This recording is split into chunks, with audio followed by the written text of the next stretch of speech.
Terima kasih untuk kesaksian pujiannya yang akan menghantarkan kita untuk menikmati firman Tuhan. Mari kita berdoa.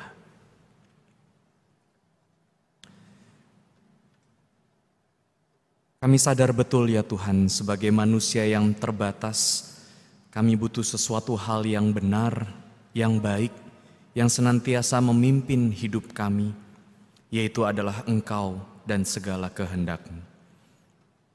Dan kami saat ini akan membaca firman Tuhan, yang melaluinya kami akan menggali kebenaran firman Tuhan, yang menuntun kami untuk menjalani kehidupan kami, yang menolong kami untuk senantiasa hidup seturut dengan kehendak Tuhan. Kalaupun seandainya firman-Mu itu menegur kami, biarlah itu boleh menjadi sebuah tanda syukur kami, karena kami diingatkan untuk semakin hidup seturut dengan kehendak Tuhan. Dan kalaupun firman itu juga menegur kami, biarlah firman-Mu itu memulihkan kami. Sehingga ketika setiap kami terbayang-bayang oleh dosa, kami boleh senantiasa terarah dan segera meninggalkan perbuatan kami yang salah. Bersabdalah kepada setiap kami Tuhan. Di dalam Kristus Sang Firman yang hidup kami berdoa. Amin.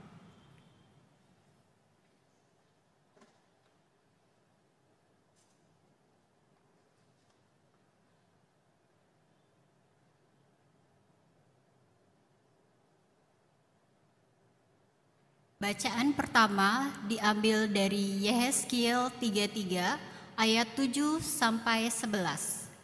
Yehezkiel 33 ayat 7 sampai 11. Dan engkau anak manusia, aku menetapkan engkau menjadi penjaga bagi kaum Israel.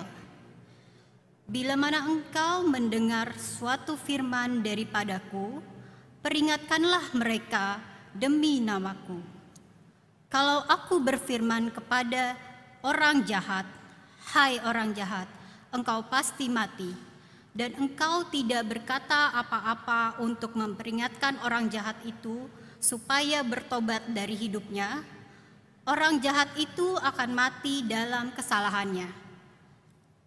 Tetapi aku akan menuntut pertanggungjawaban atas nyawanya daripadamu. Tetapi jika engkau memperingatkan orang jahat itu supaya ia bertobat dari hidupnya, tetapi ia tidak mau bertobat, ia akan mati dalam kesalahannya. Tetapi engkau telah menyelamatkan nyawamu. Dan engkau anak manusia, katakanlah kepada kaum Israel, kamu berkata begini, pelanggaran kami dan dosa kami sudah tertanggung atas kami, dan karena itu kami hancur. Bagaimanakah kami dapat tetap hidup? Katakanlah kepada mereka, demi aku yang hidup, demikianlah firman Tuhan Allah. Aku tidak berkenan kepada kematian orang fasik, melainkan aku berkenan kepada pertobatan orang fasik itu dari kelakuannya supaya ia hidup. Bertobatlah, bertobatlah dari hidupmu yang jahat itu. Mengapa kamu akan mati, hai kaum Israel? Demikianlah firman Tuhan. Syukur kepada Allah.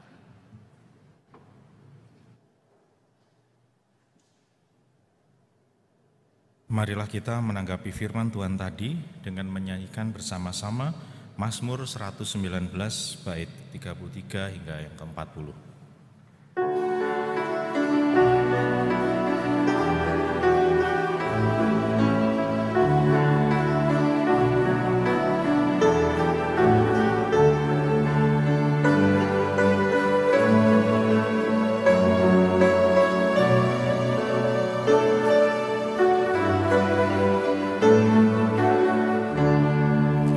Tunjukkan padaku ya Tuhan jalan serta ketetapan-Mu. Aku hendak memegangnya sampai terakhir hidupku. Tunjukkan padaku ya Tuhan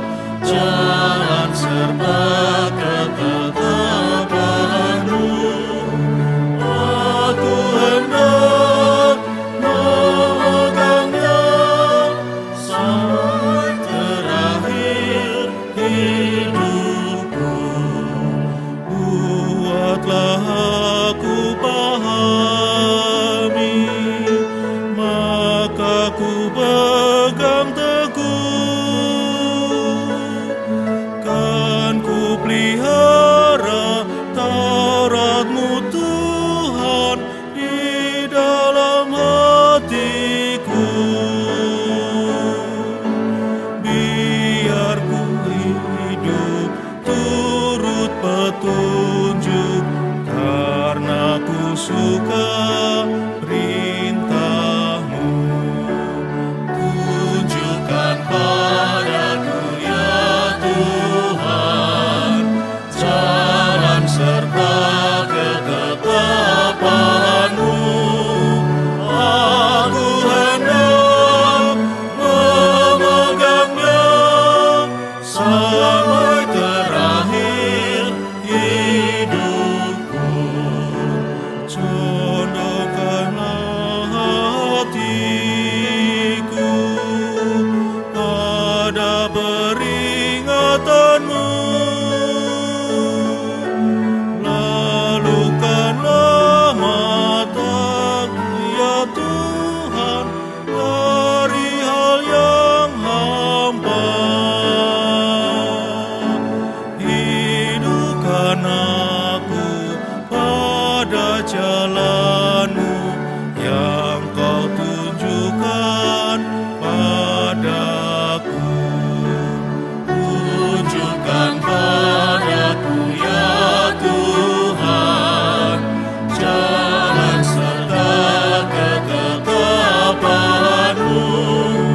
Aku hendak memegangnya sampai terakhir hidupku.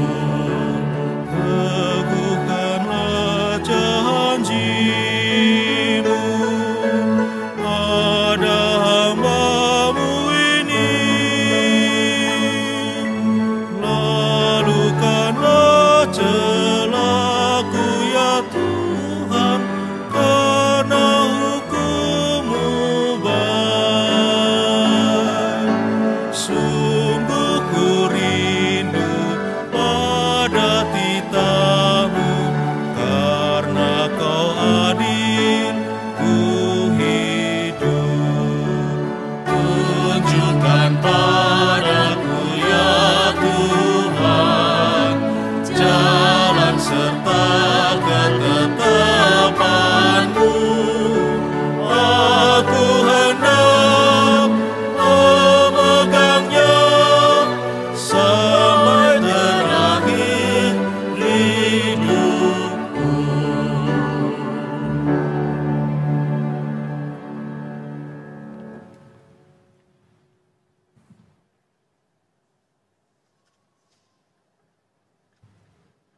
Bacaan kedua diambil dari Roma 13 ayat 8 sampai 14. Roma 13 ayat 8 sampai 14. Janganlah kamu berhutang apa-apa kepada siapapun juga, tetapi hendaklah kamu saling mengasihi. Sebab barang siapa mengasihi sesama manusia, ia sudah memenuhi hukum Taurat. Karena firman, jangan berzina, jangan membunuh, jangan mencuri, jangan mengingini, dan firman lain manapun juga sudah tersimpul dalam firman ini, yaitu kasihilah sesamamu manusia seperti dirimu sendiri. Kasih tidak berbuat jahat terhadap sesama manusia. Karena itu, kasih adalah kegenapan hukum Taurat. Hal ini harus kamu lakukan, karena kamu mengetahui keadaan waktu sekarang, yaitu bahwa saatnya telah tiba bagi kamu untuk bangun dari tidur. Sebab sekarang keselamatan sudah lebih dekat bagi kita daripada waktu kita menjadi percaya. Hari sudah jauh malam, telah hampir siang. Sebab itu, marilah kita menanggalkan perbuatan-perbuatan kegelapan dan mengenakan perlengkapan senjata terang. Marilah kita hidup dengan sopan seperti pada siang hari. Jangan dalam pesta pora dan kemabukan, jangan dalam percabulan dan hawa nafsu, jangan dalam perselisihan dan iri hati. Tetapi kenakanlah Tuhan Yesus Kristus sebagai perlengkapan senjata terang, dan janganlah merawat tubuhmu untuk memuaskan keinginannya. Demikian firman Tuhan. Syukur kepada Allah. Pembacaan Injil diambil dari Matius pasal 18 ayat 15 sampai 20.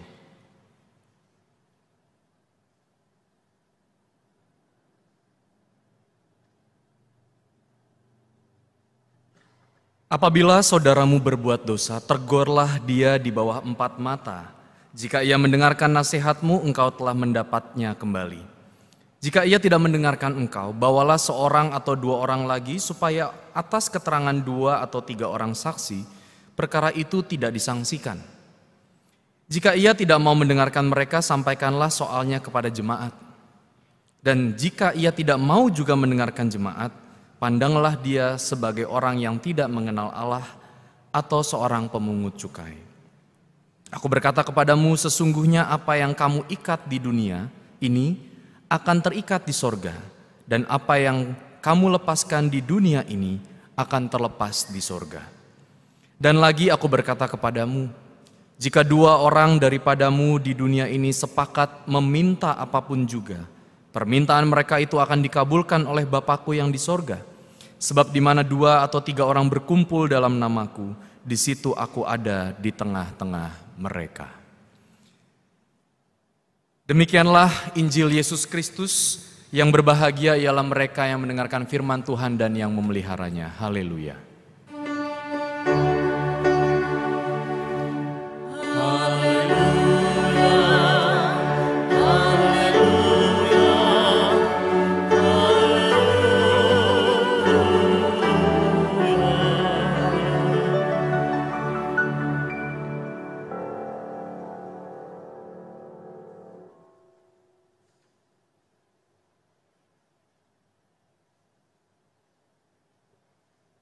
Teguran yang memulihkan itu menjadi tema kita pada hari ini, Bapak Ibu sekalian. Bicara soal teguran, saya yakin dan percaya setiap kita pernah berada dalam fase atau seringkali sulit menerima teguran, betul enggak?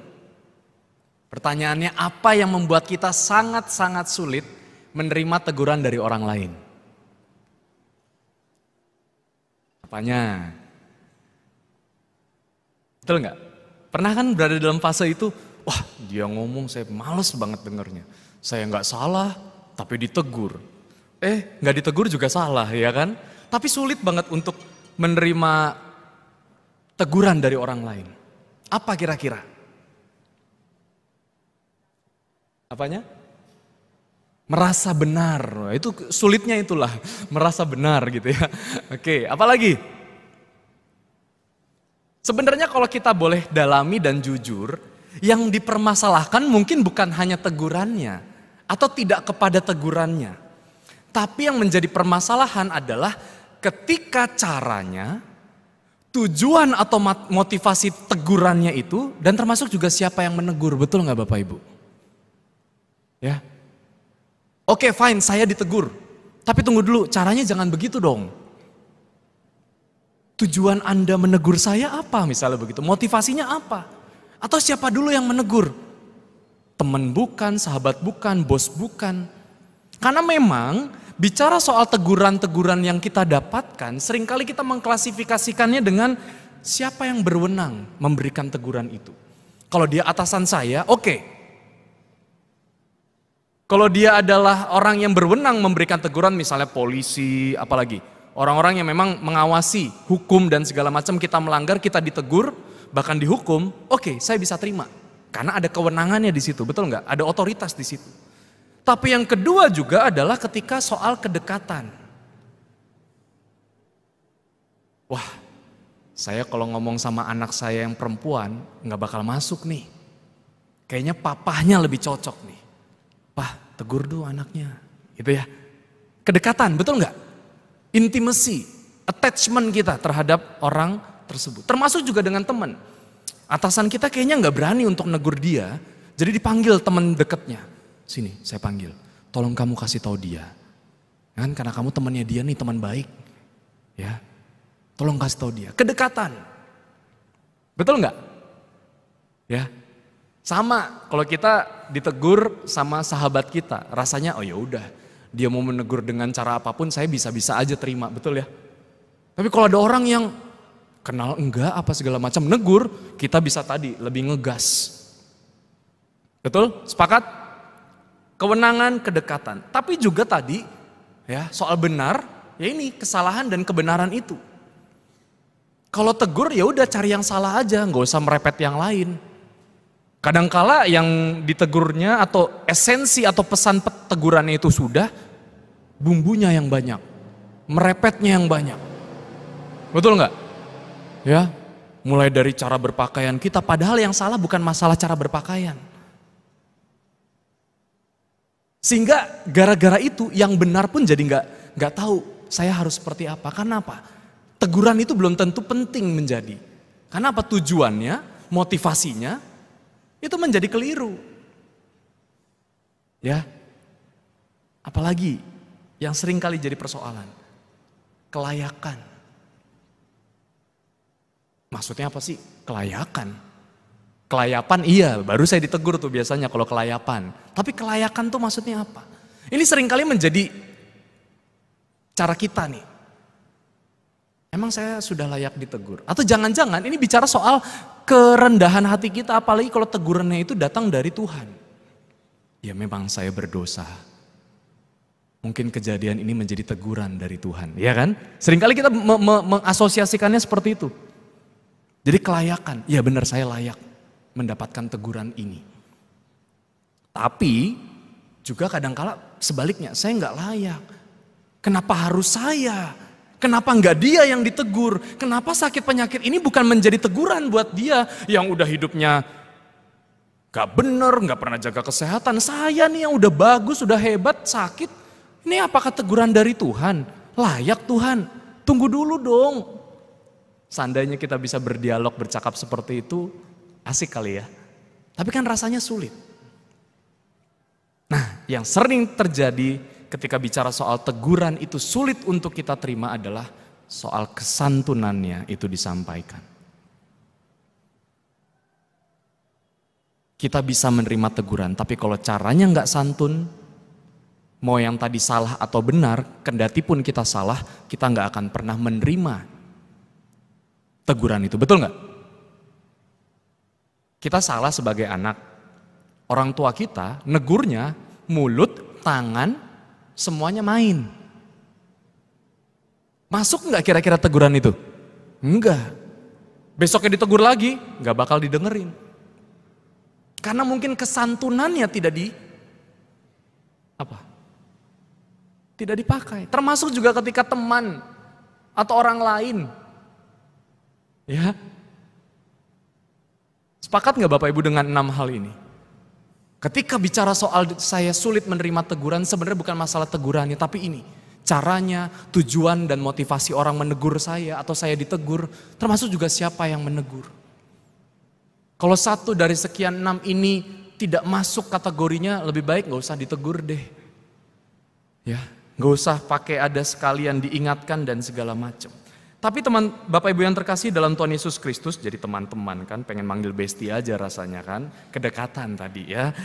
Tapi Bapak Ibu yang terkasih dalam Tuhan Yesus Kristus, bacaan kita hari ini, khususnya bacaan Injil, justru menjadi sebuah hal yang penting, mengajarkan kita indahnya, seninya, serta panggilannya ketika kita memang melihat orang yang harus ditegur, bahkan ketika kita pun juga ditegur. Karena Yesus memberikan sebuah cara bagaimana teguran itu adalah untuk mendapatkan kembali. Ya, ini motivasi Yesus. Ketika orang bersalah ditegur, tujuannya mendapatkan kembali. Tadi dikatakan dalam ayat 15, apabila saudaramu berbuat dosa, tegurlah dia di bawah 4 mata.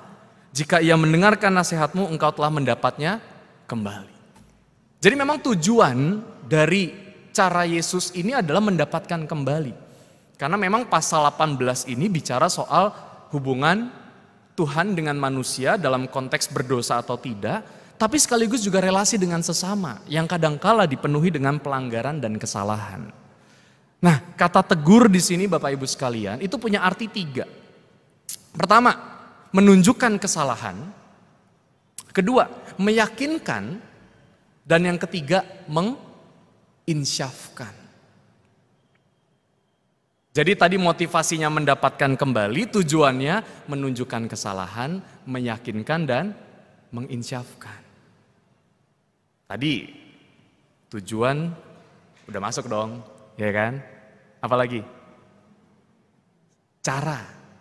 Nah, sekarang kita bicara soal cara. Bagaimana seninya menegur orang, khususnya dalam rangka tujuannya mendapatkan kembali, itu seperti apa? Yesus punya 3 level Bapak Ibu. Kita tahu ayat ini, kita sepakat bahwa ayat ini sering kita dengar, apalagi bagian yang terakhir. Sebab di mana 2 atau 3 orang berkumpul, dalam namaku di situ aku ada. Kan gitu ya? Seringkali itu doang yang dicomot, kita lupa konteksnya. Nah, kita lihat bersama-sama konteksnya. Yang pertama, Yesus menekankan pendekatan pendampingan secara pribadi, personal. Clear, kalau berhasil, oke, selesai. Anak kita salah, kita tegur. Lalu kemudian dia belajar untuk berbuat baik, apa yang benar. Ya walaupun jatuh bangun juga, tapi itu udah selesai, yes berhasil. Ya pendekatan pribadi. Bestie kita, teman kita, pasangan kita salah, kita tegur. Ya misalnya nyetir ugal-ugalan langsung gitu, papa biasa aja nyetirnya, nah, misalnya gitu ya. Oke balik lagi, oh iya, selesai. Nah selain pendekatan pribadi, kalau ini belum berhasil, nah baru pakai pendekatan lanjutnya yaitu beberapa orang. Tujuannya apa sih? Kenapa Yesus mengatakan kalau memang gak bisa dibawa 4 mata, panggil 2 atau 3 orang saksi. Yang pertama yaitu mencari saksi, memperkuat bukti, tapi sekaligus penyadaran. Sadar atau tidak, tadi kita bisa ditegur karena faktor kedekatan, betul nggak? Tapi sadar atau tidak, orang terdekat kita pun ketika kita tegur belum tentu masuk untuk menyadarkan kita. Makanya kadangkala panggil orang lain. Pak saya nggak bisa pak ngasih tahu anak saya, Pak Pendeta aja deh. Gitu ya. Yes, emang dekat. Tapi maksudnya dekatnya itu secara relasi, dia keluarga saya, tapi saya nggak bisa masuk, makanya saya panggil orang. Jadi bisa mencari saksi, bisa memperkuat bukti, tapi juga bisa sekaligus penyadaran. Dengan orang-orang yang lain membantu untuk menyadarkan dia. Dengan pandangan orang lain membantu untuk menunjukkan kesalahan ataupun juga meyakinkan dia bahwa dia itu memang keliru. Anak kita punya pacar. Kayaknya lebih ampuh kalau pacarnya yang ngomong dibandingkan kita sebagai orang tuanya, betul nggak? Makanya kita pakai dia sebagai sarana untuk menyampaikan. Pribadi nggak bisa, panggil orang. Ya, itu yang kedua. Yang ketiga Bapak Ibu sekalian adalah komunitas. Dalam hal ini Yesus menyampaikan dalam konteks jemaat. Ya, jemaat di sini maksudnya adalah sidang jemaat kita, tapi sekaligus juga para pemimpin jemaat. Ini sangat pendekatan pastoral sekali Bapak Ibu sekalian. Nah menariknya adalah, kan sebenarnya kita nggak mau ya kesalahan, aib, dosa kita itu jadi viral. Betul ya? Jadi viral. Walaupun kalau ketika berbuat salah, viral jadi terkenal katanya. Ya habis itu anjlok lagi kan begitu. Tapi justru di sini yang mau dikatakan oleh Yesus, oke, jika kepada sidang jemaat pun gak berhasil, anggaplah dia sebagai orang yang tidak mengenal Allah dan pemungut cukai. Menurut Bapak Ibu kalau baca itu maksudnya apa? Dikucilkan? Disingkirkan? Di-skip? Enggak. Coba posisikan atau kita lihat ketika Yesus berjumpa dengan pemungut cukai. Apa yang Yesus lakukan? Marah-marah? Bunuh? Enggak kan? Dia tetap membuka tangannya.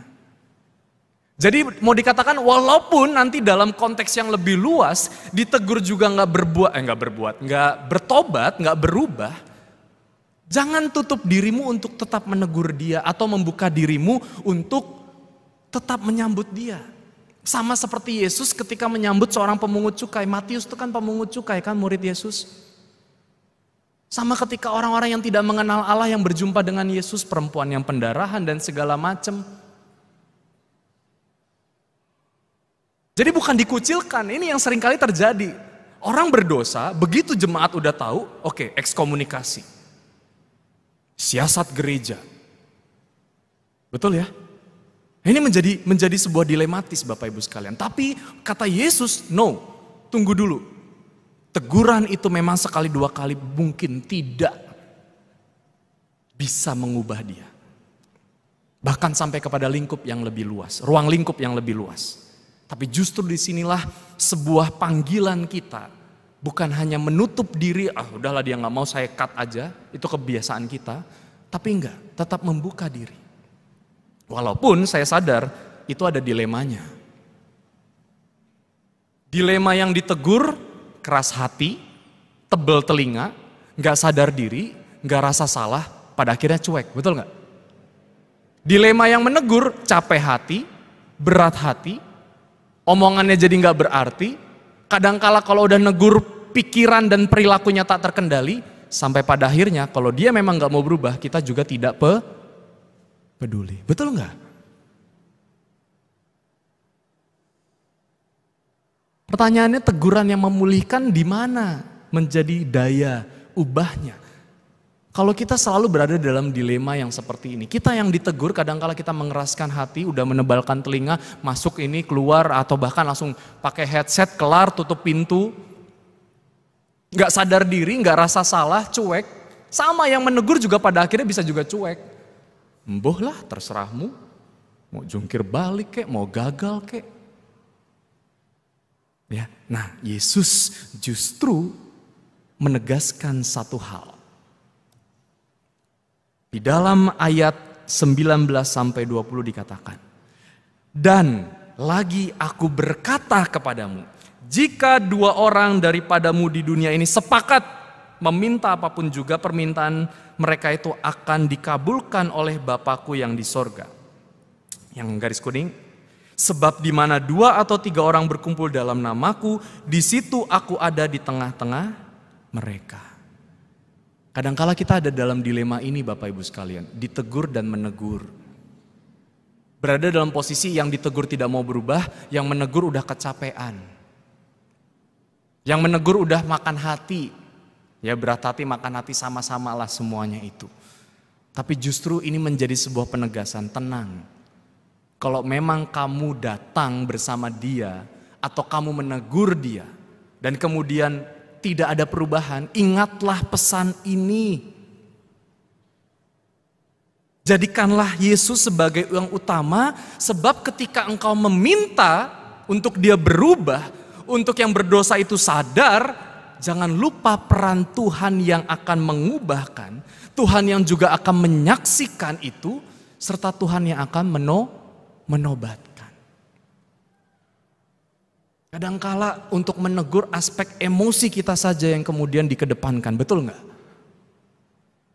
Ya, ketika kita tegur marahnya dulu.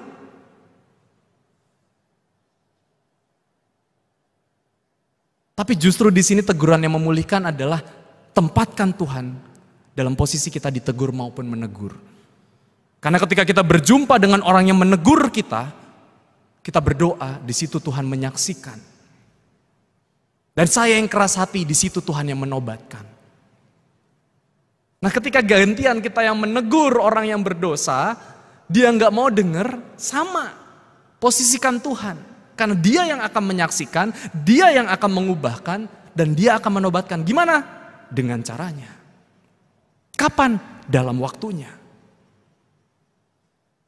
Makanya kadangkala Bapak Ibu sekalian memang, misalnya kita sebagai orang tua, negur anak kok nggak berubah-berubah, yes. Tapi ingat pesan ini, kalau kita menegur dia, tempatkan Tuhan. Karena justru Tuhan yang menyaksikan semua itu.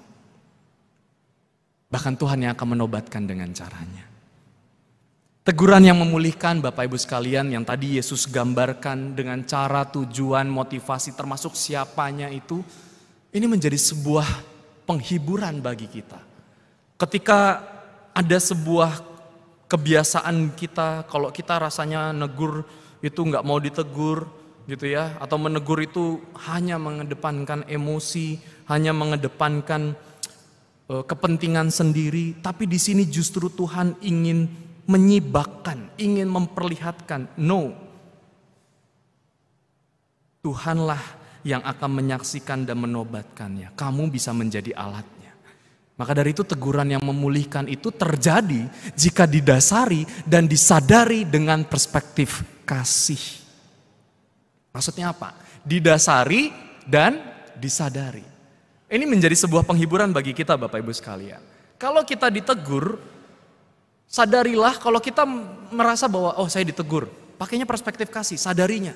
Sehingga teguran itu adalah baik untuk menambah hikmat saya dan kepercayaan saya. Saya di kantor gak bisa apa-apa, ini salah lalu dibenerin. Ditegur untuk benar. Oh nambah hikmat toh? Ya enggak? Tapi kalau perspektifnya bukan kasih, apa? Punya atasan ribet banget sih, cerewet banget sih, bawel banget sih. Padahal jangan-jangan itu emang udah tabiatnya, misalnya gitu kan. Tapi kalau perspektifnya kasih, oh iya saya ditegur, tapi ini menambah hikmat saya. Kalau kita mendasarinya dan menyadarinya dengan perspektif kasih. Yang kedua, teguran itu menjadi bukan hanya evaluasi dan koreksi, tapi juga apresiasi. Teguran itu menjadi apresiasi. Appreciate itu nggak melulu ketika kita hebat ditepokin tangan, betul nggak? Apresiasi itu adalah juga ketika kita gagal, kita diarahkan untuk lebih baik, itu kita diapresiasi Bapak Ibu. Supaya makin meningkat. Nah kalau perspektifnya kasih, kita akan melihat teguran seperti itu. Sama, Tuhan kan juga sama. Menegur kita pasti ada sisi mengapresiasi kita. Oke, kamu memang tidak sempurna. Tapi kamu saya mampukan untuk bisa. Kalau teguran yang memulihkan atau teguran itu kita pandang, kita sadari dan dasari dengan perspektif kasih, maka kita juga bisa melihat ketika saya ditegur, itu sebagai sebuah bentuk kasih dan kepedulian. Mulai dari masalah tegur sapa, sampai ditegur orang tua, ditegur guru, ya, dosen, atasan, itu berarti masih ada kasih dan kepedulian.